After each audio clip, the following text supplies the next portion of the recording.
Dias atrás, ainda em 2023, um amigo meu mandou essa thread. Tá todo em inglês, aqui tá a tradução do Google. Quero falar assim algumas palavras que no primeiro momento chamaram a atenção, mas eu fiquei meio assim. E aí, o timing dessas postagens também é bem interessante. Ele fala assim, ó. Decrescimento significa, né, destruir, né, passar fome, ficar congelado no escuro. As empresas de ativos naturais, NACs, são a maior e pior ferramenta que já utilizaram para criá-lo. O decrescimento, que é a abreviação de The Growth Communism, erige um modelo econômico de decrescimento distributista centrado no bem-estar e na comunidade ou na riqueza corporativa, que é controlada centralmente e de propriedade comum através de um Estado corporativista como um procurador. Até agora, o SG tem sido a ferramenta mais forte do decrescimento, levando o Ocidente a se autodestruir economicamente, energeticamente, e está apenas a começar. As empresas de ativos naturais tornam-se realidade os sonhos mais úmidos dos comunistas do decrescimento, embora quase com uma ressalva. A versão resumida das empresas de ativos naturais é que convertem ativos naturais em uma espécie de capital econômico falso, possivelmente no valor de 500 bilhões de dólares, não, 5 bilhões de dólares, né, 5 trilhões. As empresas deterão os direitos sobre ativos naturais, o seu acesso dependerá totalmente dos seus poderes de monopólio conspiratório. Aí tem um texto, a gente volta na frente, e entre esses ativos que essas empresas verdes poderão, né, se utilizar, tá o sequestro de carbono. Ao privatizarem o acesso aos recursos naturais, podem restringir o acesso, bloquear o acesso, exigir comportamentos específicos para obter acesso, etc. É uma forma incrível de instalarem um sistema tirânico sem paralelo, ao mesmo tempo que se tornam insodavelmente ricos. Os oligarcas que acabam por possuir e gerir esses recursos aos mais altos níveis podem, então, aplicar o distributismo do decrescimento tão duramente quanto quiserem para tentar parar as mudanças do clima, ou o que quer que seja, ou apenas para escravizar as pessoas, ou você sabe livrar-se delas. Você dobrará o joelho para ter acesso. Como a NISI deixa claro, esta ideia é apenas uma extensão do esquema ESG, mas na verdade vai até a Lua e muito mais além. Tudo deve ser feito em linha com os Objetivos de Desenvolvimento Sustentável, os ODS da ONU, claro, pelo menos até 2030, e aí que entra a parte do comunismo. É claro que privatizar tudo e permitir que um punhado de empresas aprovadas funcionem em aliança com o Estado não soa como comunismo. Mas isso é porque não soa como o velho comunismo. O novo comunismo executa a versão do modelo que vemos hoje no País Vermelho, lá na Ásia. O modelo comuna, iniciado por Deng Xiaoping, não é hostil às corporações. É hostil apenas às empresas que não seguem a linha do partido. Utiliza corporações e riqueza para alavancar o partido. O modelo do capitalismo de partes interessadas aqui funciona exatamente da mesma maneira. Capitalismo de partes interessadas, a tradução, né, traduzida é capitalismo de stakeholders. Criação aí da turma da BlackRock. Não vou ler esse último tweet. Sem nenhuma explicação, o cara tá falando sobre decrescimento, tá falando sobre empresas que gerem ativos verdes, ativos naturais. Ele está falando que essas empresas, em determinados momentos, podem, né, ter nas suas mãos o poder de falar você é do bem, você é do mal, e fala sobre a relação, né, que está acontecendo das coisas, comunismo, onde essas empresas atuam em conluio com um Estado que eu acho que está contra a população. E ele vai falando, uma tradição meio confusa, assim, ele vai colocando aqui algumas coisas, aquele assunto que a gente comenta, né? Mas por que eu comecei por aqui? Porque eu comecei por aqui. A gente vai voltar nessa thread. A gente vai voltar. A gente vai voltar nela. A gente vai voltar nela e ela vai fazer muito mais sentido. Pois bem, dias atrás, fizemos um dossiê competitividade. Falamos sobre algumas coisas, falamos sobre o Helder Barbalho, e, por mais que vai juntando as coisas, etc, tudo mais, eu ainda não tinha encerrado o Atlas de dezembro. Eu não tinha encerrado o Atlas de dezembro. Eu encerrei ontem à noite. Encerrado assim a primeira parte, né? Separar os slides, separar por tema, tudo bonitinho, etc. Calma, nem começou a escrever ainda. Eu terminei de revisar o último texto que me mandaram nas últimas horas de novembro. Dia 15 está no ar. E fazer o Atlas vem sendo uma experiência muito boa. Porque tem coisas que vão acontecendo que no primeiro momento elas passam desapercebidas. Só que até explicando pra vocês um pouco o que eu faço. Quando termino, hoje em dia com um pouco mais de experiência, né? Eu já termino de gravar. Eu tenho um slide mãe. Terminei de gravar o vídeo hoje. Aí eu vejo, hoje eu falei sobre Choquei. Então eu pego os slides do Choquei, copio, jogo na parte, sei lá, regulação das redes. Tudo ligado à regulação das redes, a internet tá lá. Porque depois eu sei que eu vou naquela pastinha, tá tudo no mesmo tema. Aí depois eu separo por subtema. Eu falo, pô, olha como essas coisas se encaixam aqui, e vai indo. Pega economia, economia, tá falando de reforma tributária, tá falando de PIB, IPCA subindo, eu pego todas as notícias e jogo na parte, economia, tudo economia. Depois eu tô separando em subtemas. E vai ficando mais fácil. E aí tem sempre uma pastinha que é relações internacionais, SG, diplomacia, coisa ligada à agenda internacional, tudo ligado a isso, agenda verde, eu jogo lá. Vou jogando. E eu terminei de organizar. Aí eu tava conversando comigo no meu telefone, aí eu me deparei com a notícia. Eu falei, não é possível isso! Não é possível isso! E aí eu lembrei dessa thread, porque foi o mesmo amigo que mandou essa thread. Foi o mesmo amigo, eu falei, não, velho, não. Vocês vão entender. Vocês vão entender com o organograma. Eu duvido você não levantar da cadeira e falar, e xingar. Hoje você vai xingar um palavrão. Mas vem comigo. Não é difícil de entender. Vamos ver. Só de dezembro. Dia 6 de dezembro. Sai essa nota. Na COP28, governador do Pará faz apelo sobre projeto do mercado de carbono.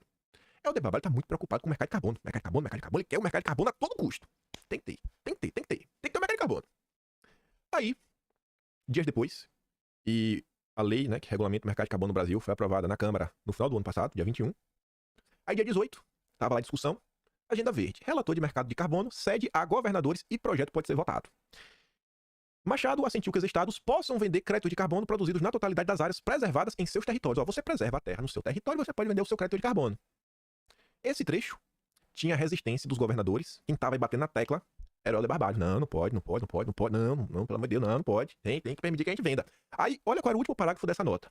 Eles estavam interessados em uma medida que permitisse aos estados obterem lucros com a preservação também de áreas privadas. O Helder Barbalho estava preocupado em conseguir um lucrinho com a preservação de áreas privadas.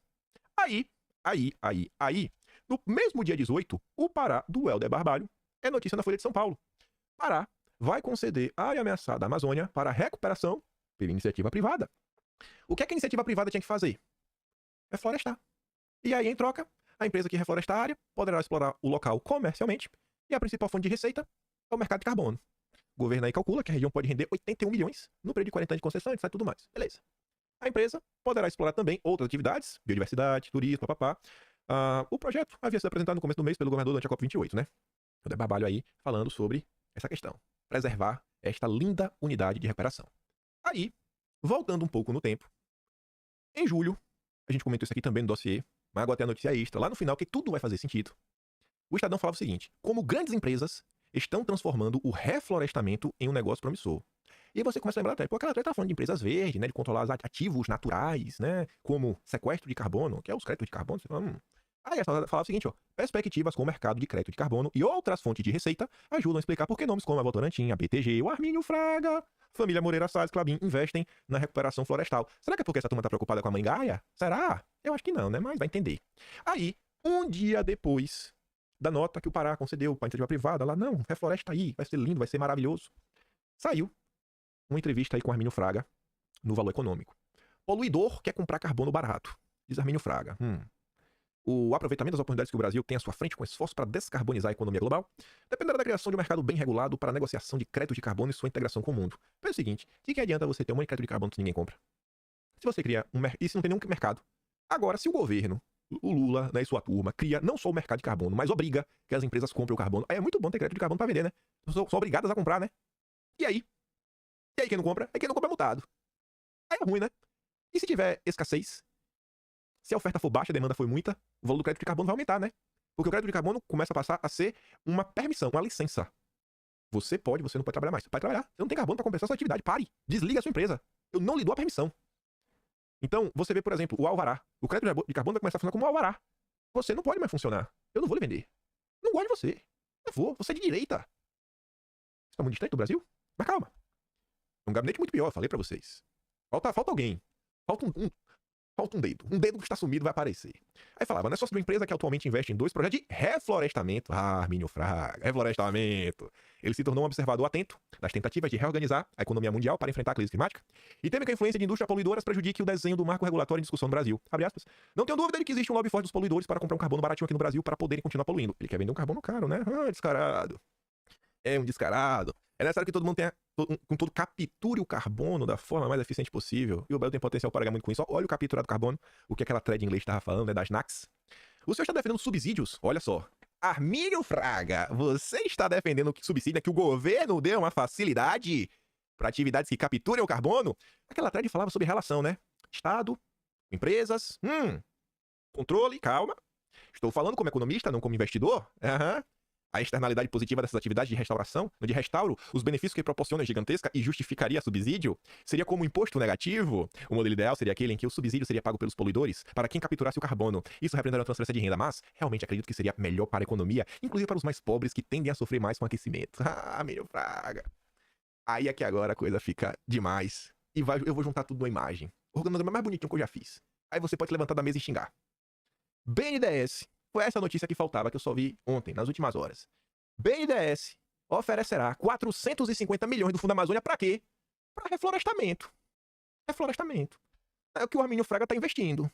E todos os picanheiros desse país, toda a nata da elite liberal brasileira, que tá aí desde a República, né? A turma da bucha, inclusive. E o pior, não é 450, é 1 bilhão.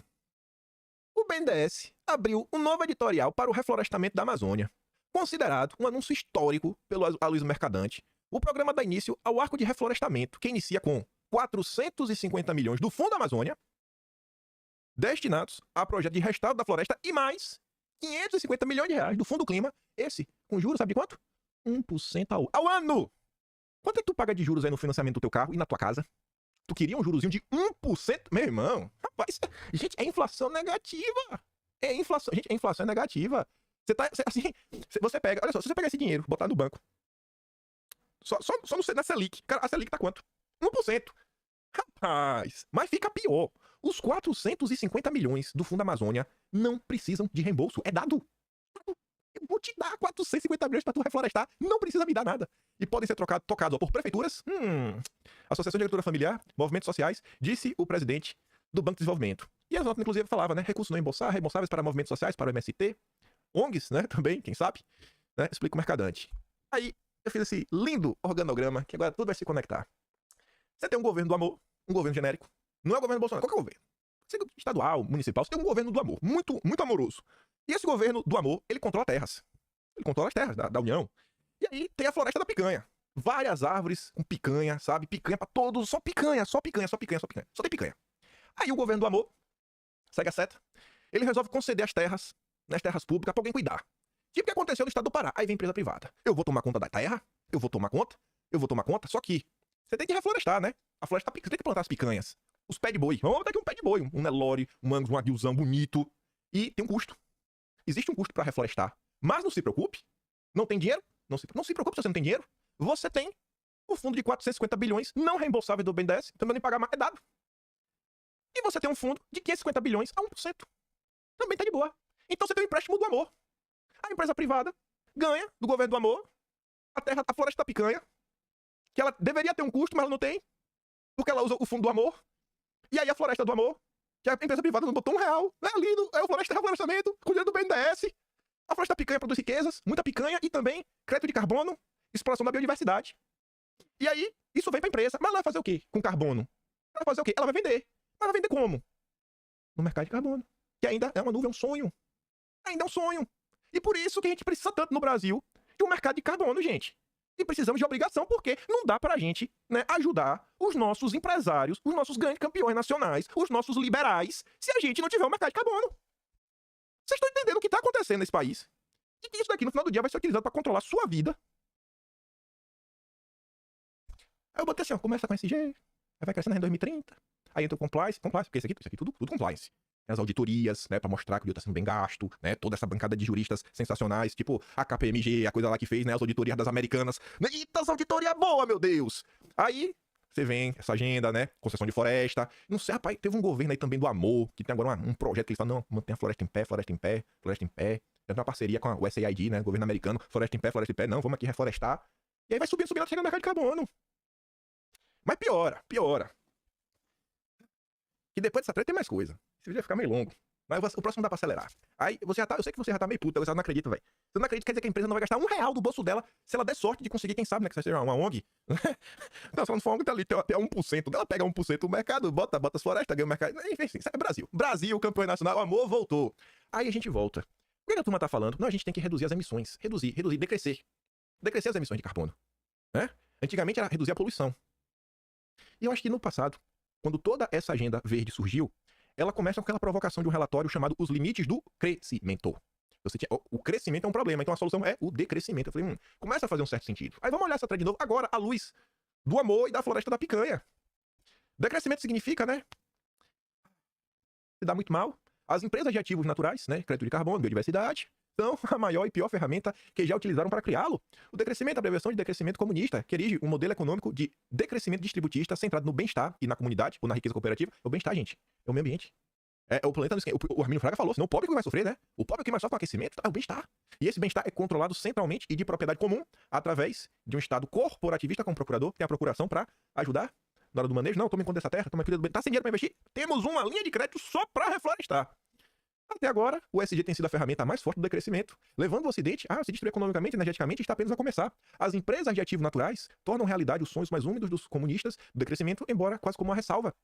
A versão resumida dessas empresas de ativos naturais que gerenciam, né, é que convertem ativos naturais, árvores, numa espécie de capital econômico falso, crédito de carbono. possivelmente no valor de 5 trilhões de dólares. As empresas deterão os direitos sobre os ativos, sobre as árvores, reflorestaram. O seu sucesso dependerá totalmente dos seus poderes de monopólio. O Brasil é a sociedade dos oligopólios. E aí, um desses ativos que ele falava, a captura do carbono, o sequestro do carbono. Logo depois vem a biodiversidade, né? E água limpa. Ao privatizarem o acesso aos recursos naturais, podem restringir o acesso, bloquear o acesso, exigir comportamentos específicos para obter acesso. Ó, irmão, eu só vou te vender crédito de carbono se a tua empresa tiver o dia da diversidade. Eu só vou te dar se tiver isso, se tiver a campanha de marketing disso, se tiver o compliance do amor, que é aquele conjunto de regras que separa os bonzinhos dos vilões. É uma forma incrível de instalar um sistema tirânico, sem paralelo histórico, ao mesmo tempo que se tornam insondavelmente ricos. Os oligarcas que acabam por possuir e gerir esses recursos aos mais altos níveis podem então aplicar o distributismo do decrescimento tão duramente quanto quiserem para tentar parar as mudanças do clima que quiserem. Não, peraí, pô, a gente... Não, vamos aumentar aqui os limites, né? Vamos reduzir os limites. Você pode emitir 10 toneladas de carbono por ano? Não, tem que mudar, agora é só 5? Meu Deus, eu vou ter que parar minha empresa. Não posso fazer nada. Eu não posso fazer nada. Você dobrará de joelho para ter acesso ao crédito de carbono das florestas, né? Sobre a administração privadas, que às vezes pode ter sido, né? Feitas com dinheiro dado de graça. É sensacional isso, véio. Ganhar uma floresta com dinheiro do BNDES. Ah, e como a NSC deixa claro, a STD é apenas a extensão do esquema SG, que na verdade vai até a Lua, né? Tem tudo a ver com os ODS, Agenda 2030 da ONU. É claro que privatizar tudo e permitir que um punhado de empresas aprovadas funcionem com aliança com o Estado. Você vê que os estados, né, da Amazônia estavam muito preocupados em poder, né, vender, lucrar em cima dessas empresas. Como as coisas vão se encaixando, né? Não só como o velho comunismo, mas como o comunismo que faz hoje, né? O modelo do Deng Xiaoping não é hostil às corporações. É hostil apenas às empresas que não seguem a linha do partido. Vamos olhar pro Brasil? Será que a Havan do Luciano Hang é tratada da mesma forma que a Magazine Luiza? O governador tem até um conselhão, né? Tem até um conselhão, né? Utiliza corporações e riqueza para alavancar o partido. Eita, é mesmo? Será que as empresas do conselhão tem alguém que doou muito pro governo Lula? É impressão minha ou o Rubens Ometo tá no conselhão? E é o maior doador do Lula? Deve ser só impressão minha. O modelo do capitalismo de stakeholder, né, que é o da BlackRock, é que funciona exatamente da mesma maneira. E ele vai falando na thread, ele termina com um tweet falando o seguinte, ó. Com empresas reais, você pode potencialmente processar por violações do dever fiduciário sob a contabilidade padrão, se as empresas buscarem intencionalmente lucros mais baixos. Mas isso muda com a contabilidade ecológica, porque o desempenho do valor ecológico sustentável contará. Imagina você no Brasil, que já tem várias empresas que são de capital aberto, vem uma BlackRock da vida, sai comprando 5, 10%, começa a meter um monte de gente no conselho das empresas, aí a BlackRock fala, peraí, essa empresa vale X, eu tenho 2X. Ah, mas não quero pagar. Não, ela fala assim, a empresa vale 2X, mas eu só tenho X. E se a gente quebrar essa empresa? A gente quebra e compra por X, e depois a gente muda a lei, a gente muda as regras. Mas vai quebrar como empresa? Ah, fala que a gente vai salvar a Bangaia. Não, pô, mas não dá pra fazer isso hoje. Hoje ainda não, mas vamos mudar. Porque agora o compliance é do amor. Agora o importante é salvar a Mangaia. E as empresas vão ter que salvar a Mangaia. Não, não é que a empresa não tá dando lucro, é porque a gente tá salvando o planeta. E aí você não consegue acionar, você não consegue tirar alguém do conselho, né? E aí a empresa que valia 2X, passa a valer X, aí a BlackRock só tinha X, vai lá e compra. Olha que lindo, você quebrou a empresa. Você não pode responsabilizar os conselhos por nada. Os acionistas minoritários estão naquele lugar. E você tem, né, o resto que ainda sobra do Brasil na mão de cada vez menos pessoas. Eu acho que você tá conseguindo entender como isso pode impactar a sua vida, né? Eu acho que já entendeu. Só que tem mais. Só pra relembrar, né? Os limites do crescimento. Sabia que eu já tinha visto essa história em algum lugar. Sabia que eu já tinha visto. Então relatório lá, né? Tomando o Clube de Roma. Mas vamos que tem mais. Vamos que tem mais. Vamos que tem mais. Por que eu botei BNDES de novo? Por quê? Eu vou ler isso de novo? Não, não vou ler. Não vou ler. Mas olha que coisa interessante, né? BNDES. Quando a Luiza Mercadante assumiu, ele assumiu com um discurso verde. Isso está registrado no Atlas de fevereiro. Você abre lá, tem um capítulo chamado Petismo Verde. Tá? Inclusive, o discurso do Mercadante quando toma posse no BNDES. Olha que interessante. No mês de novembro, eu acabei fazendo uma pesquisa sobre Ricardo Mastrotti e acabei me encontrando, né, com uma página do BNDES que tem agenda. Eu também tinha pensado sobre o Open Society Foundation, né? Lá do Soros. É que é só aquelas coincidências. Mas como o Brasil é o país das coincidências, a gente fica meio assim, né?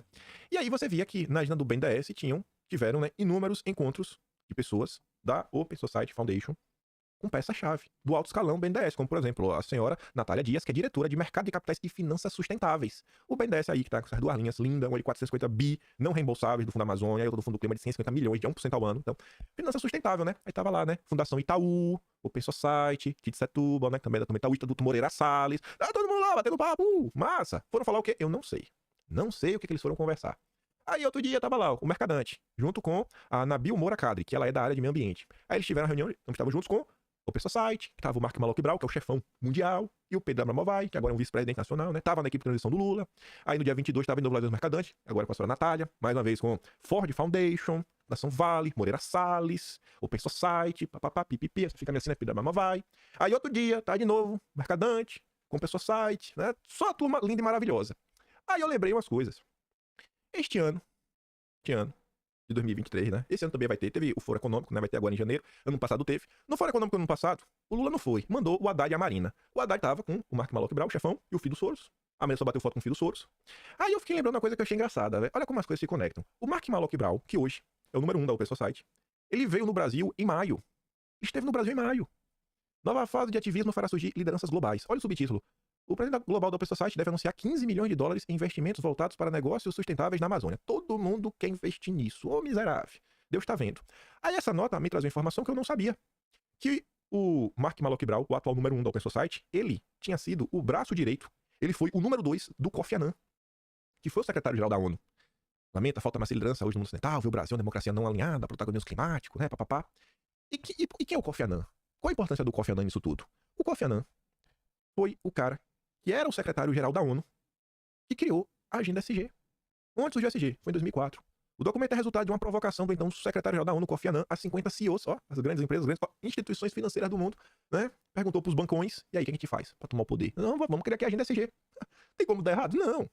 E aí, nesse mesmo mês de maio, que o Mark Malloch Brau veio ao Brasil, sabe quem tava na mesma data no Brasil, na coincidência que só o Brasil, que é o país das coincidências? Klaus Boca de Mosquito. Lá tava o Klaus, do lado do Alckmin. Ambos com essa linda careca. E por que isso é engraçado? Porque o Klaus, ele não só veio ver a turma do Lula, né? Se encontrar com o Alckmin, não. O Klaus veio pro Brasil pra um evento. E, vejam só, Lira lança PAC Verde com fundo para financiar a transição energética, né? Sem energéticos subsídios, pá. O Lira, babá, ele lançou. Só que esse projeto não saiu da cabeça do Lira.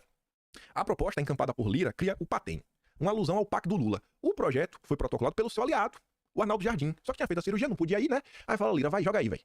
Não é o Lira que criou isso. Quem criou foi o Arnaldo Jardim. Mas enfim, né? Com aval, em última instância, o Tesouro Nacional, esse crédito teria custo mais barato. O total de crédito que as empresas possuem de outra União soma de 800 bilhões. Lira disse que o fundo pode alavancar entre 5 a 10 vezes seu valor em novos empréstimos para projetos apenas sustentáveis. Olha aqueles subsídios que o Arminio Fraga gosta, mas só para quem é sustentável. Aí, gente, quando teve isso daí, que o Lira propôs, teve um jantar, nesse mesmo momento, com o PIB nacional, turma do Grupo Esfera. As orelhas do governo vão arder. Estava lá no Grupo Esfera, o Lira com o Arnaldo Jardim. No enquanto, também estava o Arnaldo Jardim, representante do Ministério do Investimento da Arábia Saudita, blá, blá, blá. Aí falava, o Jardim é o todo projeto aí do PATEM, visa fomentar projetos de desenvolvimento sustentável, blá, blá, blá. O projeto ainda cria um fundo verde a ser administrado pelo BNDES. Olha que coincidência, o BNDES que vai administrar esse fundo verde. O BNDES. Aí, deu dezembro, saiu essa nota. Aprovação no Congresso deixa no Brasil mais competitivo. Frente Parlamentar Brasil Competitivo, né, fica muito feliz. E eles destacaram 4 projetos importantíssimos para o Brasil. O Brasil encerra 2023 mais competitivo que começou. Avançamos em assuntos essenciais para o desenvolvimento. Quem falou isso? O Arnaldo Jardim. Esse daí do PATEM, do Lira, etc. Entre esses 4 projetos, reforma tributária e o mercado de carbono.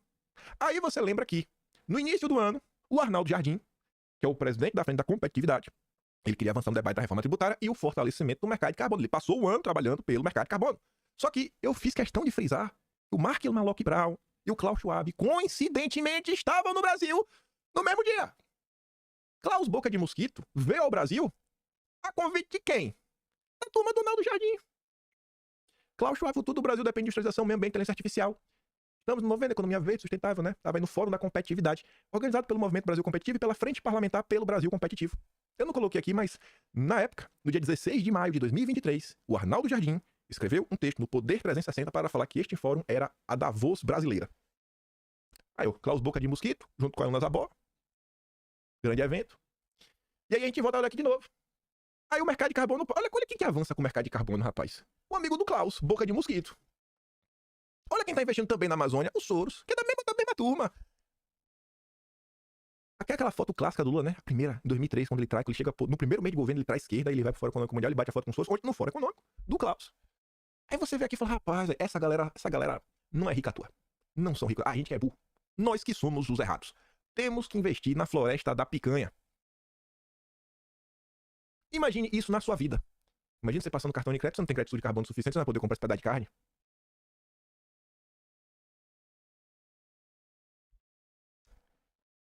Para encerrar o vídeo, o ano em que o mercado falhou. Números de 2023 foram todos melhores que os previstos e ainda houve outras surpresas. E a fotinha ali, ó, dos amigos, Roberto Campos Neto e o Fernando Haddad.